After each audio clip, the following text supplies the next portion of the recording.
मोदक करण्यासाठी कढईमध्ये 2 चमचे तूप टाकलेलं आहे, त्यामध्ये खसखस टाकायची आणि नंतर खवलेलं खोबरं टाकायचं आहे, व्यवस्थित परतून घ्यायचं. त्यानंतर गूळ घालायचा आहे, सेंद्रिय किंवा साधा. तुम्हाला गोड आवडत असेल तर थोडासा जास्त गूळ घाला. अशा पद्धतीनं हे ब्राउनिश कलर आल्यावर यामध्ये वेलदोडा पावडर आणि थोडेसे ड्रायफ्रूट्स टाकायचे आहेत. इकडे पाणी घ्यायचं 2 वाट्या, त्यामध्ये थोडंसं मीठ आणि तूप टाकायचं आहे, त्यामध्ये थोडीशी साखर टाकायची आणि आता 2 चमचे दूध घातलेलं आहे. चांगल्या तांदळाचं पीठ करून आणायचं आहे, तुम्हाला जो आवडेल तो बेस्ट तांदूळ पाहिजे. थोडंसं गरम करून घ्यायचं. असं व्यवस्थित झालं की थांबायचं आहे. त्यानंतर असं स्मॅश करून घ्यायचं आहे अगदी व्यवस्थित.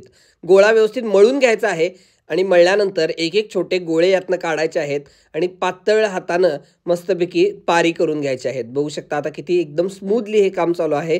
आता एकदम स्पीड वाढलेला आहे, मिक्सरच्या पात्यासारखा आता तयार झालेला आहे.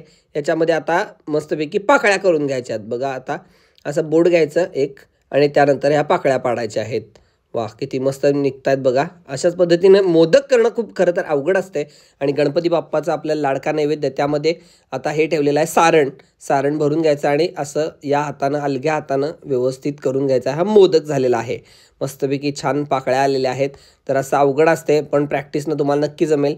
एक पाण्याचं हे घ्यायचं पातेलं, त्यावर अशी जाळी ठेवायची, चाळणी ठेवायची, त्यामध्ये थोडंसं तूप लावून घ्यायचं आणि वरनं असे हे मोदक ठेवायचे आहेत उकडायला. याला म्हणायचं उकडीचे मोदक.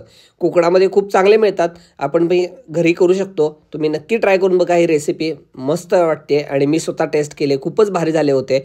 आणि फोडायचं वरनं असं तूप टाकायचं आणि मांडी गळून खायला बसायचं.